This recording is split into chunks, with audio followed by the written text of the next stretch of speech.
Welcome to the YouTube channel of Coding Club of RVCE. I'm Naman and we're discussing the solutions to the CodeChef contest Starters 121. The question is anti-adjacent swaps. I hope you read the question. If not, I'll explain it briefly. We have an array of size n and we have to sort this array using swaps between any two elements. The catch is that we cannot swap the adjacent elements. So for this element, we cannot swap it with this or this, but we can swap it with the first or the fifth element. Similarly, for the first element, we cannot swap it with the second element, but we can swap it with any of the three remaining elements. Using these swaps, we have to finally sort the array. That is the question. Let's discuss the approach. Say we have only one element, so a single element is always sorted, so we do not need to do anything. If you have two elements, if they're already sorted, say 1 and 2, then it's fine. Otherwise, it cannot be sorted as we cannot perform any swapping operations since the elements are adjacent. If we have three elements, say 1, 2, 3, then it's already sorted, no problem. If we have 3, 2, 1, then it can be sorted by swapping 1 and 3 as they're non-adjacent. But if we have 1, 3, 2, it cannot be sorted as 2 cannot be bought here. 2 can only be swapped with the position 1. Hence, the only two arrangements that work are these, and the thing that they have in common is the middle element is in the middle place already. The only swap that can be performed does the job of sorting the array.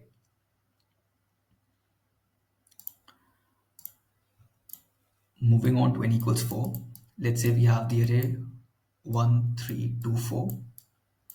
The 1 and 4 are in proper places, but 3 and 2 need to be swapped. So let's figure out a way to do that.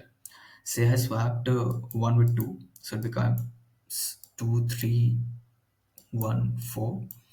Then 2 with 4, so 4, 3, 1, 2.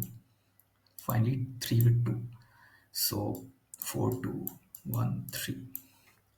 Now I have 2 in the proper place. I have to make 3 in the proper place too. So I do 3 with 4. It becomes 3, 2, 1, 4. And then 3 with 1. So 1, 2, 3, 4. Hence we achieve the sorted array. It can be seen that the other two elements, 1 and 4, remained in their original places. We have only swapped 2 and 3.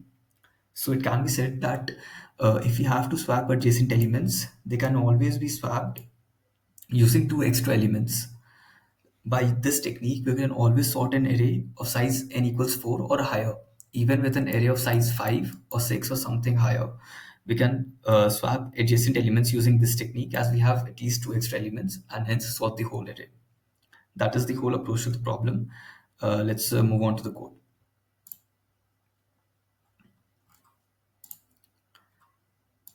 So this is the code. I've taken in the number of test cases, and for each test case, the vector a. I've created a helper function check that returns if it's possible to sort the array or not. So if the size of the array is 1, then it's always possible. If the size of the array is 2, then it's possible if and only if the first element is lower than the second element. If the size of the array is 3, then it's only possible if it's either in the sorted fashion or reverse sorted fashion. Finally, for all the remaining cases of n equals 4 or higher, it can always be sorted, hence I return true. That is the code of the problem. Let's try to run it.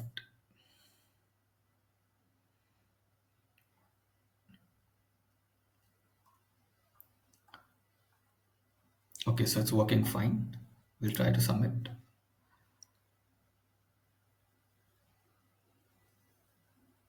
Okay, so we've received a correct answer. Since we're not doing any for loops or using any extra space, the time and space complexity both for this question would be constant. That's it for this question, guys. See you in the next one. Thank you.